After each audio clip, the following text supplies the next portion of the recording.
Welcome to the Beyond Pain podcast with your host, Joe Gambino and Joe LaVacca. Join the two Joes, two physical therapists, as they discuss how to navigate the uncertainties of pain so you can move beyond it and get back to the activities you love most.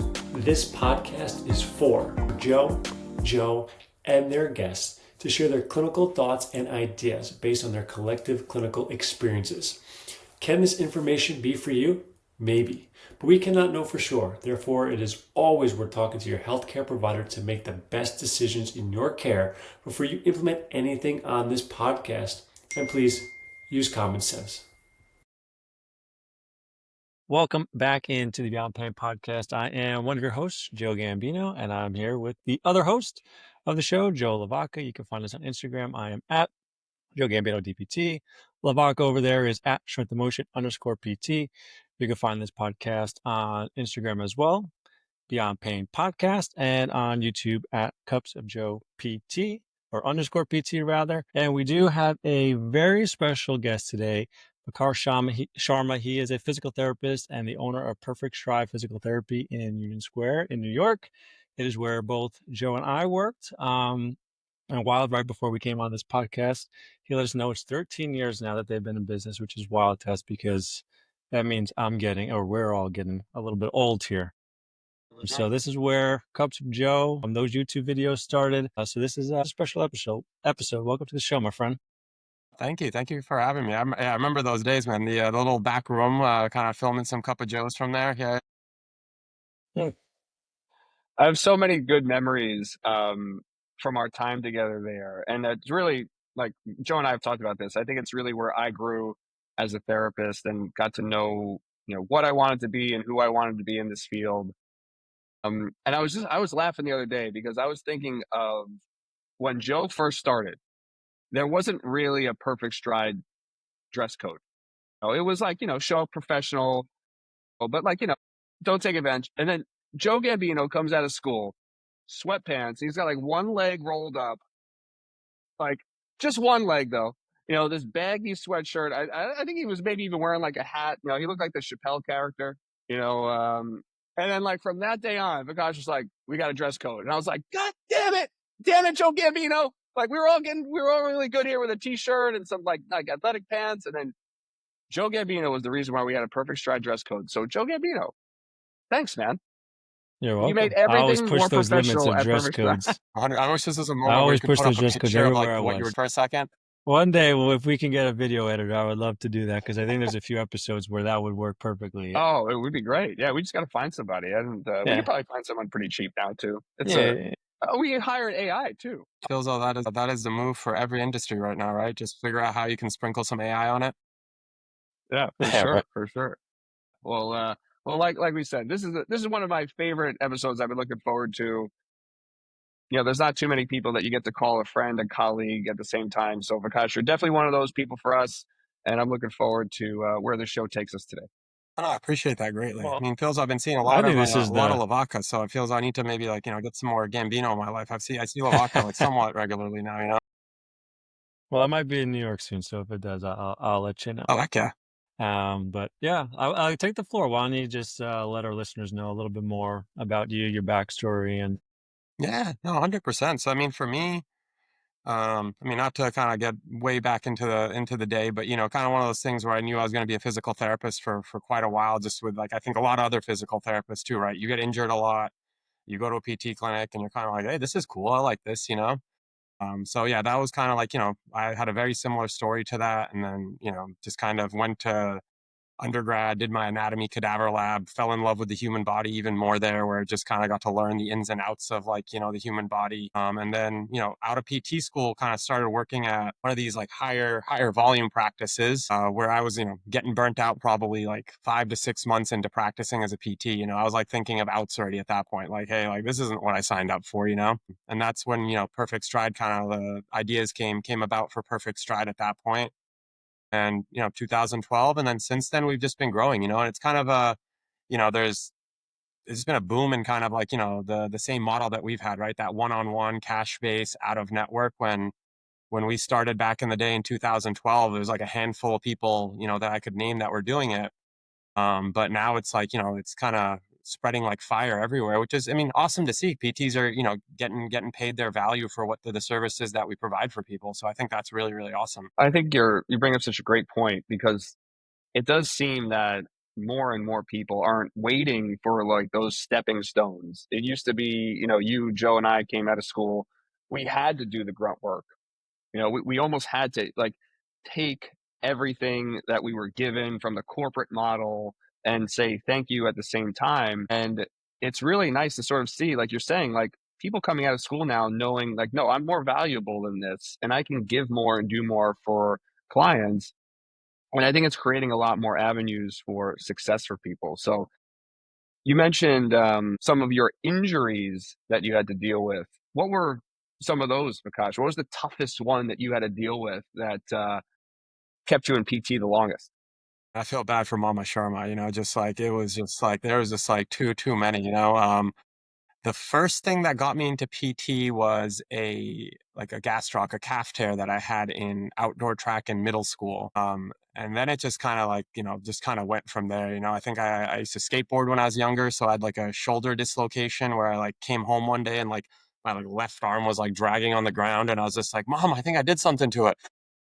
Yeah, she's just like freaking out, running me to the emergency room. And then I had a whole like kind of slew of shoulder dislocations after. Like I dislocated my shoulder 13 times, and so they were strongly kind of recommending surgery. And, knock on wood, through just very diligent rehab and PT, it's been like, over a decade now. I haven't had any problems with the shoulder whatsoever. So, it's just one of those things where I just like got to experience the power of just movement and rehab and like what it can do for people. And I think that's part of the reason why, like, I can just, speak so highly of it. Why I think there's so much power in it is just having experienced it firsthand as well. That's I really, actually didn't know that about I your didn't know that either. 13 locations. Yeah, Yeah. it It's came out crazy that you sleeping didn't one have time. surgery, but Literally, like, went to put, like, in Wow. my sleep, I just went to put my hand over my head and I just woke up in this, like, world of pain because my shoulder had just come out from doing that. Mhm. That Yeah, is that's very crazy. interesting because I didn't know that either. And I don't know, Joe, about you, but I don't know, my over under on shoulder dislocations might be 9.5 before I decide for the surgery. So, I mean, for me, and this is always why I love talking about people about their injuries, because one of the cardinal signs I tell people to consider surgery is recurrent dislocations, but particularly if they start to happen in your sleep. So, what was the thought in you, or the PT that you were working with, or the doc that you were, someone convinced you otherwise? Who was able to do that? I think a large majority of it was just, like, my own stubbornness probably, right? Like, I think, I would see these like kind of like gains that I would make, right? I dislocate my shoulder. You'd have that period of like, hey, cool, I got to manage these symptoms. But then like every time it would kind of like get back, and I would be like, okay, this is like, I get this. Like I can, let it recover, let the things calm down a little bit, build them back up again. And I can get back to bench pressing heavy. I can get back to like overhead pressing.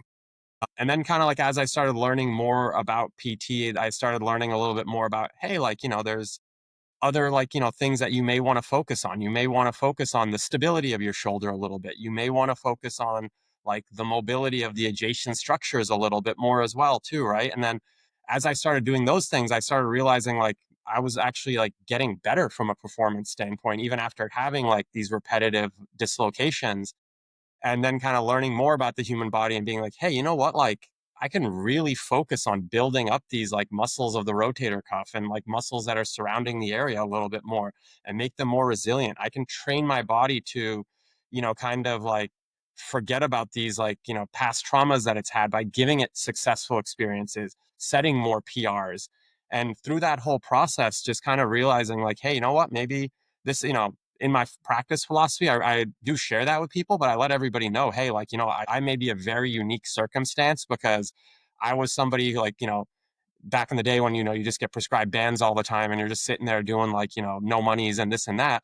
I would just have a band just sitting right next to me and I'd be like watching TV, like doing it. I'd be taking breaks in school, like in the library, and I'd be like working on just like, strengthening things with my band. So, there may be some different circumstances there, but I think just kind of seeing that and going through that process was the thing for me where I was just like, hey, I don't necessarily know if I love a surgery, because even speaking to people who had the surgery, like a few of them redislocated their shoulder again too, right? So I was kind of like, I think Fair point. hearing that a couple times from people, I was like, I don't know if this is the route I want to go. Well, That's That's pretty why crazy. I will never be successful, I think. Well, let me ask this, Vikash. Based on all that and that kind of journey that you went through, how has that kind of shaped what you do when you're treating your patients? Yeah, no, I think that's yeah, I think it's taken like it has a very big impact on how I work with my patients. I think, it's that setting those expectations from the beginning of like how powerful like movement and rehab is, but at the same time, it's like it's a math equation. If the numbers, the work, the load is not being put in, that communication is not happening, we're going to get suboptimal results, right? I think that's where I think a lot of people have that expectation. They're just coming to us and like, hey, that's it. I'm good to go. I'm going to PT.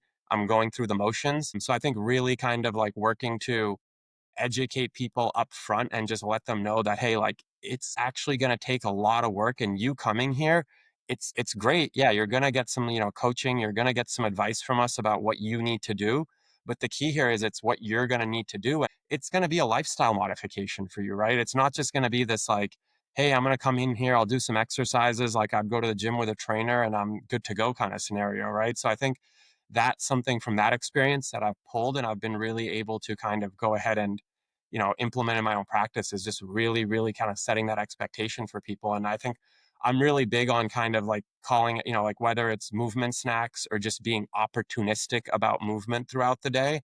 I really try to drive that home with people, just kind of letting them know, like, hey, we gotta, regardless of how busy you are, right? Like your cells do not care about that whatsoever. They need that communication, they need that stress, they need that load to grow and develop. And we got to figure out a plan to make it work. I like that a lot. It's interesting because I think most of the time on this podcast we talk a whole lot about, with chronic pain, like how the stresses that play on it. But I think you're the first time that we mentioned it where it's almost like a math equation, where there's you have to put in specific amount of inputs. In your mind, I know you're probably going to say it varies, but do you have kind of um, like a certain amount that you think of inputs that need to be put in that actually would make a change for somebody? Like, how does that work in your mind, and how are you educating your patients around it? You're very right to say it varies for sure. That's where my mind goes first, right? Each person will be different there for sure. But then, obviously, I think you have to consider all those different things that go into it, right? Like where is that person right now on the spectrum of recovery, right? Like, is it something really acute? They may just need some super, super minimal, like, inputs at that point, right? Like, we might even just be like thinking about movements. We might even just be like moving the other side, like if we're on one end of the spectrum there. But then as we start to kind of like move up into folks that are getting a little bit more active, right? I think it's kind of like getting above their baseline, right? We kind of like have that envelope of function that sometimes we talk about, right? Like it's kind of going above and beyond that baseline to elicit a positive reaction and kind of an adaptation from those tissues. So I think that's another place, right, within PT. I think that's changing now. Obviously, I think there's a lot of change in the profession, which is awesome. But I think we were known as just, being grossly underloading people, like 3 sets of 10, here's a band. Like, I gave you 3 sets of 10, but you probably could have done like 3 sets of 75 and still probably not even like, have been working that hard. So I think we're getting much better about that. But yeah, finding that place where we're kind of like doing enough to elicit a change in their anatomy. So Perfect Stride specializes or emphasizes running, return to running, running injuries, right? That's a big part of the population that you guys still see, right? I know you guys see everything, but most of the time, like that's probably your highest amount of clientele. Yeah, no, most definitely. If we had Yeah. to pick one thing, runners, 100%. Yep. Right. So hearing you talk about the math equations and the inputs, I would imagine this can go two ways. And I think for my population that I'm seeing, it's getting people to do more, right? To buy in. For your population, and this is just, the stigma of runners, they seem to like to do too much. So, how do you pitch this to them on this envelope of function on, keeping them active but not doing too much? Do you have a system? Do you have a way of tracking their runs, or like you throw a spike into their shoe or something, like it's on a timer switch if they go too far? How are you maintaining these athletes that you guys see? No, 100%. I mean, I think this is a big one. We talk about it in the clinic a lot too, because there's always these like, you get these personalities that come in and you kind of have to figure out how to negotiate it. So I think, part of it is like, initially I said setting the expectation from the beginning, like really kind of trying to drive that home on day one as much as possible. And sometimes it's to the point where the person is just like, okay, I get it, right? Like I get it, but then they'll come back at the next visit and they don't get it, right? Like that happens way too often, and I've noticed in my experience. But it's like, you can provide all the education, but if it's going on deaf ears, it's tough. And that's where sometimes people honestly just have to learn with trial by error. There are those personalities where it's just like they have to figure it out the hard way. You can literally do everything right, send them like little even I'll send emails to people to remind them like, hey, today's run was scheduled. You told me you're doing it in the morning, so this is going out before your run. Remember, this is truly easy pace. Like, we do not want to go above this pace, right? Like, somehow, hey, I was feeling great, and like I just like kind of didn't realize it and just kind of hit this downhill. And next thing you know, I was going like a minute mile faster than you told me to go, or like the sun was out today and I was supposed to do 3, but I did 8, and it happens. And that'll be the lesson that kind of gets them back more on board with rehab is right having that failure and being like maybe this person does understand what they're saying. So I think that is a big part of it too, for sure. Sometimes like just pulling up people's Strava's accounts, just having them literally be like, "Hey, let me look at your Strava." Like, I'll do that fairly regularly with most people, but sometimes we'll just have to do that, like not take their word for it. Like when sometimes the math isn't mathing, we'll have to just like get into the weeds a little bit more and like, yeah, look at the paces, look at the elevation, look at their mileage, look at their frequency a little bit more to see kind of like what's going on there. Because like I said, a lot of times with running, it just comes down to kind of controlling for those variables. And then obviously, like I know, like a lot of the stuff that you guys are talking about in the podcast, chronic pain that kind of does sometimes throw a little bit of a different wrench into the equation that you have to solve for. But that's an important thing. And then also understanding that like there's certain guidelines that we'll kind of put on people, right? Like I'm sure talked about it quite a bit, like pain guidelines, right? We'll kind of give some sort of like pain guidelines around running that we'll kind of work with our people on to kind of control for some of those variables, giving them cross training, right? So it's kind of just like understanding like, hey, maybe we'll be running this much, but out of those like 70 miles a week you're running right now, X percentage is going to need to be some form of cross training until we allow this to recover a little bit more as well, too. I really Yeah. like that you look at the Strava because no one's running without putting it in the Garmin or the Strava. They're not leaving that watch at home. There's no way. They're always going to get credit for the for the A run that they've 100%, out. right? So Even if it's like that little like that's a point good 2 mile idea. run to the gym or something. Yeah, it's going to be in there. That's 100%. funny. I do it too. I think I'm one of the few people who doesn't like. I'm not a big Strava person. I'm just not like a huge social media person. So I think you're the only person on Garmin Connect that like I actually like follow. So I think sometimes I'll just like your workouts on Garmin Connect. I have been doing a little bit more indoor running just because I have the new gym downstairs. So it's like, oh, it's a little cold today. And I was like, oh, but I have a treadmill now. It's a little rainy today. Oh, I have a treadmill now. So every excuse that I used to have to not go run, especially for this easy stuff, I'm like, well, now I don't have any excuse. I've literally created an environment where I walk downstairs, I'm in the gym, I have a treadmill staring at me saying, what are you going to do now? So, Vikash, you mentioned the easy runs for clients, and I've heard so many different things about easy runs. The zone two, the heart rate, staying at a certain heart rate, the talk test, being able to have a conversation. So just subjective rating, what is easy, to even some people recommending, well, what's your race pace and taking like percentages off of that, and then that should be your easy pace. What have you found to be most reliable to guide your clients recovering from injury back to what an easy run actually is? Yeah, and that's once again kind of going back to that, it varies situation. I think a lot of gross like kind of like variation between people on that, depending upon like if you're a more seasoned runner, if you're a more novice runner, like right, your efficiency and heart rate might be sitting in different places as a result of that.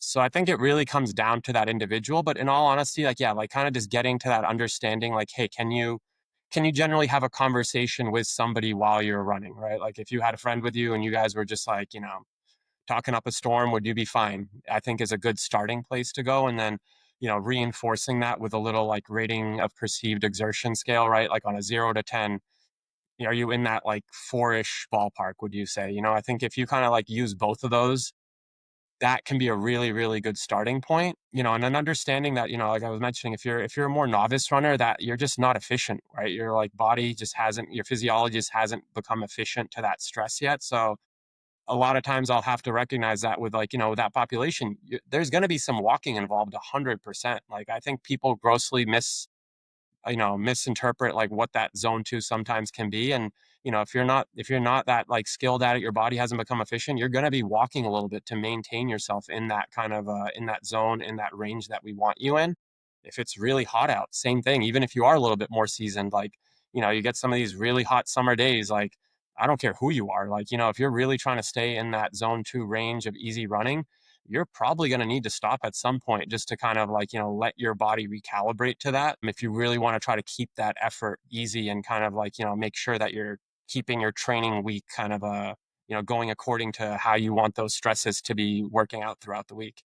Thank Yeah. you for confirming that walking is a zone 2 activity for me. I think that's just where I'm That's at all right Joe now. heard. So I think this is interesting. And I think people will find, I feel like zone 2 work has become like very, very popular these days. So can you maybe elaborate on like the different zones, what they may be used for, and potentially how they might be cycled in someone's training program? No, 100%. I think for me, I generally always err on the side of like keep it simple. And then those folks that like, just really want to get into the weeds, will get into the weeds. But I think for like, 90 something percent of the people I work with, just like having like a keeping it simple approach just, is more than sufficient. So the way, usually I'll break it down to a lot of my runners is like, you kind of want to have different workouts for a lot of reasons, but I think like one of the big ones that I always tell people is because novice runners, I think the biggest mistake that they'll make is it'll be that idea of like each run I need to run out my door without warming up, run as hard as I can for as long as I can, and that's my workout. And I think kind of that goes into that education piece of like letting them know like, hey, why does that not truly make sense, and why do we need to run slow? And I think one of the biggest reasons is like, hey, you got to let your high days truly be high days. So that, I'm sorry, your low days truly be low days, so that your high days can be truly high days in training as well, right? From just a physiology standpoint, if every day is hard, every day really isn't going to be your best effort, right? It's going to be what you perceive it to be your best effort, but you're just being hindered by the fact that you haven't recovered fully. So I think that's where some of those like easier days come in really, really handy. And that's why you need them, along with just kind of like the physiological benefits that come from it, right? There's a lot of things that happened at the cellular level where your mitochondrial density builds, like their mitochondria stores increase, your capillary beds get denser, which just makes you more efficient as a runner. So when people are starting off, that's where we'll go. All your runs will be slow. It'll be your base building phase. We're just going to get you kind of like more efficient, get your physiology on board with it, get your, all your tissue structures a little bit more adapted to running. And then that's where I start to talk about, okay, like now we need to kind of incorporate some variability, right? To kind of like let your body be stressed differently and grow differently. It's kind of like the equivalent, starting to run faster and running is kind of like throwing some more weights on the bar, right? Like we're kind of trying to push it a little bit more now. And we're trying to kind of like, get you to build different skill sets. So then we'll talk about kind of like, hey, how do we want to start introducing speed into people's workouts? And I love the idea of strides and accelerations, right? They're just like this really easy kind of like thing that you can implement that people can get started with, and you can control them really well. So what I'll usually do is I'll say, once we're done with our base building, hey, we're going to start introducing our speed work, and it's going to be in the form of strides. So before your workout, we're going to take, whatever distance you want, whether it's 100 yards, 200 yards, and we're going to kind of start from a standstill, and we're going to kind of like just ramp it up. You're going to start running, and you're going to start running at like 20%, 40%, 60%. Maybe somebody that like, the beginning part, that's where we cap them off at. And then you're going to come back down that ramp. It's going to kind of work up. You're going to hit the top end, and then you're going to come back up, and you're going to go back down to a standing kind of standstill. And then we'll turn back around and we'll do it again. And that's just a great way to kind of get the legs turning over and the tissues starting to get exposed to some faster paces.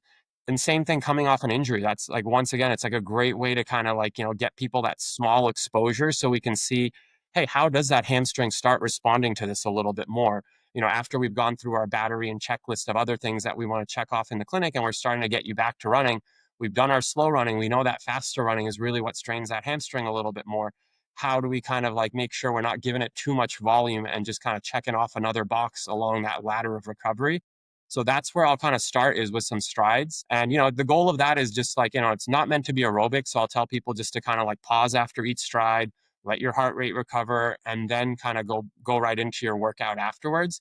And then from there, we'll kind of build out, right? We'll kind of get into some tempo runs. We'll kind of get into like speed work on hills. We'll kind of get into some track workouts where we're doing intervals, whether it's like, miles, 800s, 400s, 200s, ladder, pyramid workouts, and things of that nature. But then, like I say, like we always kind of have to structure it in that point, going back to like those slow miles of having those peaks in your week, which are like those high days, and then using some of that like, slower pace running to kind of have some more mileage in the week where you can kind of keep gaining some physiological adaptations, but you're still allowing your body to recover and kind of make sure that you're ready for those like, top end workouts that you're going to have. That was well said. Yeah, Nice and very good. concise there. Yeah. In that regard, then, Vikash, as you're progressing people, Joe and I have been talking a little bit more about knee pain the last few weeks. Knee pain, as I understand it, is one of the more or most common injuries with running. Is that fair? Am I?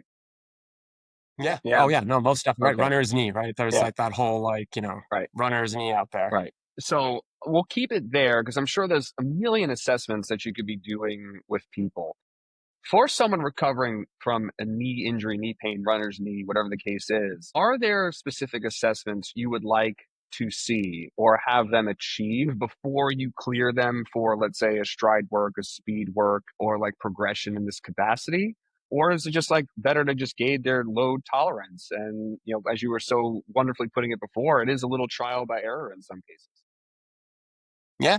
No, 100%. I think as much as like we want to have the science and the exact formula behind it, we know a lot of what we do in rehab is an art form, right? Like it's understanding that individual, it's understanding how they're going to respond based off of past patterns that we've seen with other individuals as well too. So I think there is like that kind of like weaving the worlds of like, the art and the science together a little bit when it comes to this.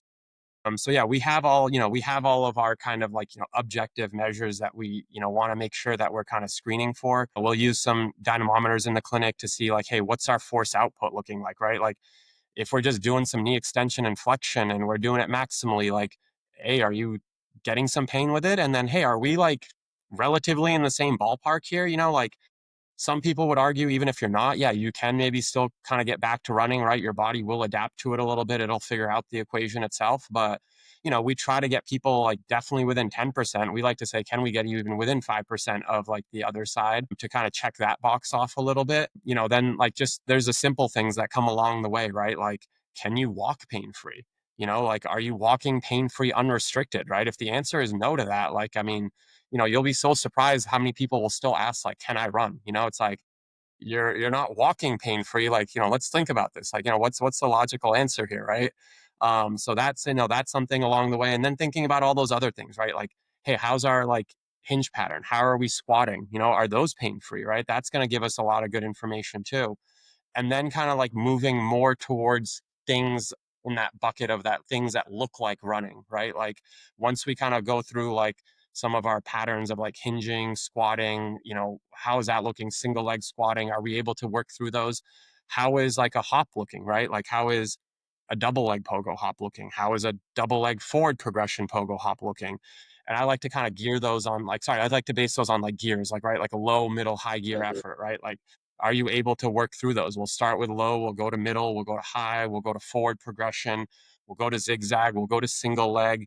Then we'll even kind of go into like running in place, right? I'll use that because that's going to be a little bit less stress, but it'll be similar. And then you can kind of like work into, getting people to kind of like move into either hopping on the treadmill, doing some like, jog walk cycles, or even this notion, I think that was like popularized a long time ago by one of like the OGs of like running rehab, this guy Bruce Wilk out of Miami, and he called it like gliding. It was just this like idea of like you're kind of like in this middle zone of walking and running. You're kind of like doing this like maybe it's like a high 4 or low 5 kind of on the treadmill, and just playing in that area a little bit and seeing kind of like, hey, how do you respond to that? So I'll kind of even have sometimes, depending on the person, that's where we might go with those people too. I think I heard Thomas Show talk about that gliding idea where it's like, yeah, not quite one, not quite the other. But I really like what you said there. So objectively, I know, or some places I've seen recommend, like, you're not putting people through a rigor of like, hey, you need to squat 1.5 times your body weight. I like that dynamometer idea. I use the dynamometer too. I think it's really, really valuable. But have you found anything like squatting 1.5 times your body weight, even in research, makes you less likely to have running injuries, or deadlifting or hinging, as you were saying, twice your body weight makes you more resilient for running injuries? Does any data like that actually exist? In that respect, no. I mean, I think there is data out there about, like, if you are strength training, like they talk about the idea of like strength training coupled with plyometric training can help improve your running economy. So I think there is definitely some good data out there about, talking about how that can help more on like the performance side of things a little bit more. But at the end of the day, I think, kind of just the idea of like, yeah, no, if you're having some pain with squatting, like that, how are we gonna fare with running? Sometimes it carries over and sometimes it doesn't, right? Your knee's not going through the same ranges of motion. It's not really, doing the same exact things as it would be when you're squatting. So that's where I think like getting things that are more specific to the task at hand can make a little bit more sense. 100%, like you're going to be a little bit more cautious, and that, like, yellow flag is going to be back of your head. I'd love to get people cleared on all sorts of different movements before I get them back to running, because that will kind of like, allow me to have more confidence in, like, saying that, yeah, like, you're not having knee pain with anything we're doing. So we're probably going to be a little bit more confident that you're going to get back to running. But, if somebody's able to, you know, get through some jump squats, and they're able to get through pogo hops, they're able to get through some like box jumps and some box drops, right? And they're able to get through some jump roping and running in place, probably going to have like a good indicator that, hey, like maybe you're not able to squat your body weight, but you're doing all these things. We probably have a little bit of freedom here to kind of start that process, right? Because I think that goes into that idea of like, one of the biggest myths around running might just be, I think a lot of people will be like, I have pain, I can't run, right? So I think that's where that education process comes in, where like, hey, there are times when you can have some pain, and we can kind of start working into running, and seeing how you respond to that a little bit. That answered one of our other questions. So that was great. Thank you, Prakash. I try, man, I try. What do you think, Joe? You think about time for like one or two more questions? Prakash, we also want to be respectful of your time as well. It's up to you guys. Yeah, what if you guys got some time? I got some time. Good. All right. And Joe, we do have something very important we have to ask Prakash before we get off that we did not ask to start. But I think I know why. I think I know why we didn't ask it. But we'll bring it back around. You know what I'm I'm talking about, scared. right? I got you, man. Yeah, we have to ask it. Maybe we'll do one more question. We'll ask those questions, and then I know you have some other. We have our finishing questions. So All right, cool.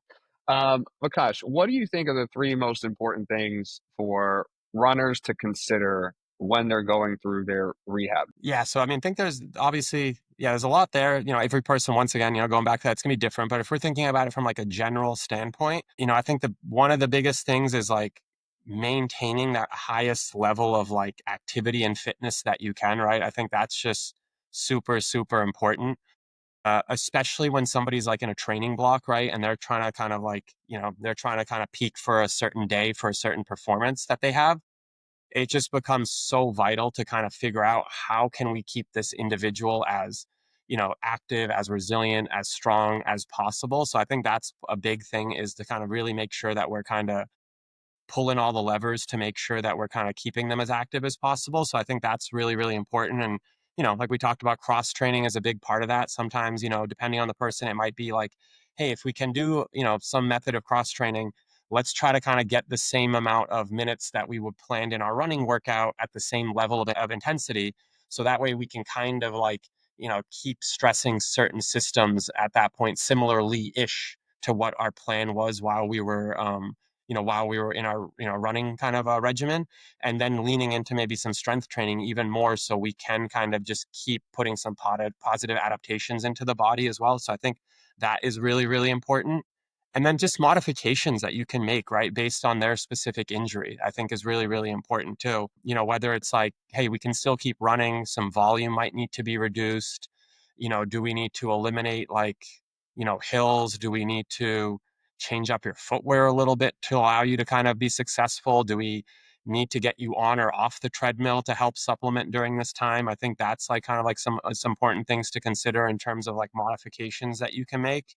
And then kind of going back to the expectations thing too, right? I think that's really, really important for people to just kind of like understand and know. Like, I think just like, hey, this is going to be a really important part of your rehab. We know that, hey, like, let's say with like a tendon based pathology, like, we're going to have some pain and it's going to be okay, right? If it's kind of like, if it warms up, it cleans up a little bit, we're respecting these pain guidelines and like, following this framework, we can still work through this a little bit.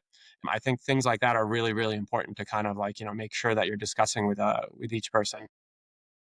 Yeah, I like that. I think, I always describe to people like a risk reward cycle. You mentioned someone preparing for a race and they have like a performance, they're trying to perform at a certain level. To me, it's like, okay, well, what's the risk reward if there's only minimal pain, right? Like, sure, go work for your race as long as it's not going to cause a major setback. And then on the opposite end, if someone has nothing, it's like, well, what's the risk reward here, right? Like we can make things worse. We can do this yo-yo thing, but if you take give us a month or so, 2 months, right? And if we can get you back to running where you can just be full speed and not have to worry about it, right? What makes the most sense here? So I really kind of like how you lay that out. We'll shift to that Exactly. question, Vikash, that you're now scared of. And the question is, how do you take your coffee? And I know the answer. Oh God, you guys aren't going to love this. I know. That's why I This is said I this think is a no judgment zone, Vikash. I don't take it. I think that's why you guys might not like the answer, right. I think I've had the equivalent of maybe one full cup of coffee over my entire life.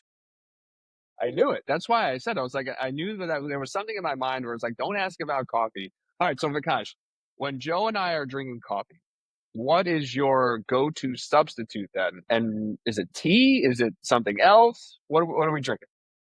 Yeah, I'll be right next to you guys having a cup of green tea for sure. Green Yeah, yeah. tea. All right. We doctor it up. We put some milk or sugar, or honey, anything like that in it. No, I'm pretty simple, man. Just straight up. I feel as if I was a coffee drinker, that's probably what I'd be too. Was just like like straight up black coffee as well. Yeah, yeah. And there I we knew have it. it. I knew it. All right. All right. There we go. Vikash, are you reading, listening, or watching anything intriguing that we should put on our radar? Trying to think right now. Reading a couple things. I just finished Peter Galloway book. What was that one called? It's like right over here somewhere. I forgot where I put it. The Algebra of Wealth. Yeah, I just finished reading that. He's like an NYU Stern like business professor, just kind of like breaking down like the ins and outs of finances and the economy. Just reading through that, and then reading Dan Martell, who's like this like business coach. He has this like book called Buy Back Your Time. So reading that at the moment as well. And then I think there's a few others that are just sitting on the back shelf, but right, yeah, and I think my next one is going to be to kind of get into something a little bit more on the running and the rehab front because I've been reading a lot of like other kind of books at the moment. Yeah, yeah. How about you guys? You guys got anything good going on right now? What am I reading? I'm reading some philosophy book about pain, and I'm actually finishing up the book that you recommended, Never Lose a Customer Again. So I actually have, Heck yeah. yeah, I've had those two going as well. And I'm about 30 minutes away from finishing Severance. So that was amplified by this week when I was literally laying on the couch for the last 2.5 days. So got a lot of Severance watching it. I'm almost there. I got 2 episodes to go as well. What about you, Gambino? I actually just started reading the Science is Stuck by Bert Frank because we just had her on the podcast. So I decided to jump in. I'm like 2 chapters in now, so been enjoying it so far. Nice. And then watching wise, we actually started watching The Pit. I don't know if you've seen it. I forget what Yeah, it's on. It might be I've on been like hearing a lot of HBO good Max, things. but it's pretty good. So we've been enjoying that, and I think there's one more episode left next week. So that'll be the end of that once we're there. I saw a I meme feel the like other it's day so about hard to that find show. shows, so I'm gonna have to look into the Severance because we haven't watched it yet. Severance was decent, man. You got to just give it like a couple episodes, and then it kind of gets you going. But I saw a meme the other day where it was like, no matter how bad you think your day is, it's not as bad as Noah Wiley's on the pit. So just keep thinking about his day on the pit. So I got to watch it now because I'm intrigued. I'm like, well, what could be a worse That's day good. than the worst day? Yeah, same here. All right, Joe, you got anything else for our boy? That's it, my friend. Take us home. All right. Well, Vikash, we love you, man. Thank you for joining us. This is very special. Joe, love you. Listeners, we love you. And don't forget to come back next week for another episode of the Beyond Pain podcast. Yes, thank you, guys.